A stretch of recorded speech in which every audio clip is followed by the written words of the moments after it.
ela se baseia em recontar histórias e sempre que possível fortalecer o protagonismo, mostrando que qualquer pessoa é capaz de fazer isso, porque quando você fala de si mesmo, você tem propriedade do que está dizendo. Então, foi até por isso que a gente teve esse cruzamento com o Teatro Oprimido, técnica do Augusto Boal, que busca fazer isso, que você conte sua história e que a sua história seja discutida e que a gente encontre uma solução diferente daquela que teve.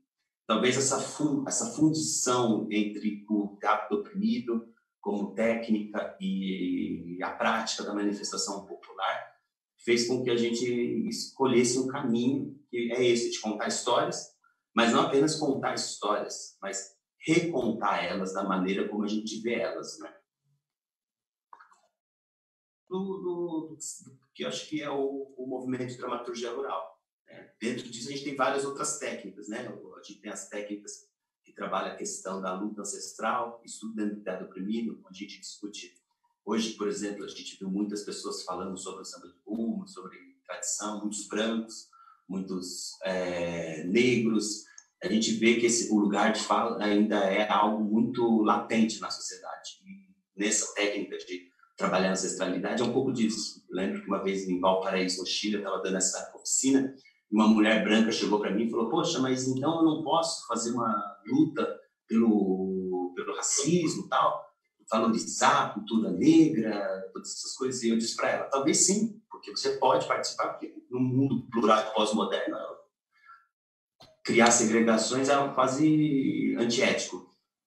Mas eu disse para ela, talvez seja o melhor caminho você encontrar as suas origens. Talvez possa ser na dança cigana, pode ser... Porque todo mundo tem, tanto branco quanto negro, todo mundo tem essa ancestralidade, né? Não necessariamente você precisa fazer samba de bumbo para trabalhar a ancestralidade. Então, pode, né? Outras formas. Essa é uma das técnicas.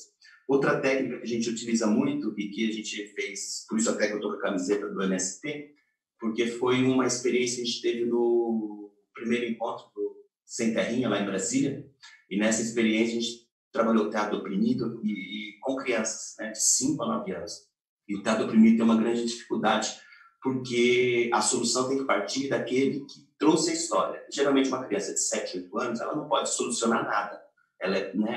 Quem soluciona os problemas para ela são os pais, né? Ela é sempre tutelada. E nessa técnica a gente conseguiu fazer com que a criança trouxesse a solução, trouxesse o problema e trouxesse o diálogo entre eles e debater, né, sobre essas questões. Foi feito com as crianças sem terrinhos, porque talvez seja o único movimento que topasse fazer essa experiência, porque quando a gente faz essa experiência a gente descobre que os primeiros opressores são os pais e as mães, ou aquelas pessoas que cuidam da gente, e não que eles sejam maus, mas que de fato eles detêm o poder sobre as ações das crianças. E foi muito rica, porque funcionou, deu certo, as crianças eram protagonistas, e ao invés de a gente ter crianças interpretando papel de adulto e vivendo a opressão de adulto, a gente tinha as crianças interpretando o papel delas e vivendo a opressão delas. Então ali apareceu crianças que tinham o desejo de ter um Tiranossauro Rex, apareceu o desejo de participar de eventos que não podia participar, apareceu coisas que para nós adultos pode ser banal e sem importância, mas que para as crianças era extremamente importante. E a gente conseguiu fazer isso.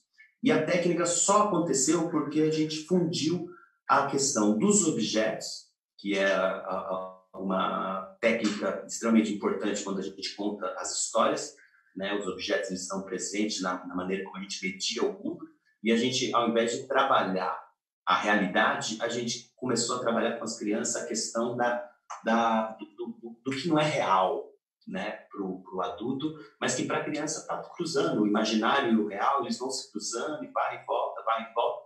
E aí, nesse momento, a gente falou, tá aí, as crianças não precisam falar de realidade, porque a realidade, quem diz do jeito que ela é, são os adultos. As crianças podem falar do que elas vivem, e às vezes elas cruzam mesmo o imaginário com o real, né? E aí a gente passou a valorizar a história que ela contava, e mediada por um objeto. E nesse processo a gente teve um teatro fórum riquíssimo, onde quem assiste poderia imaginar que aquilo era algo de Tiranossauro, não, Tiranossauro Rex não existe, mas para aquela criança existia, foi potente para ela, e talvez o teatro oprimido tenha cumprido a sua função de falar com as crianças e as crianças, né, trazer a sua realidade. Isso foi muito legal.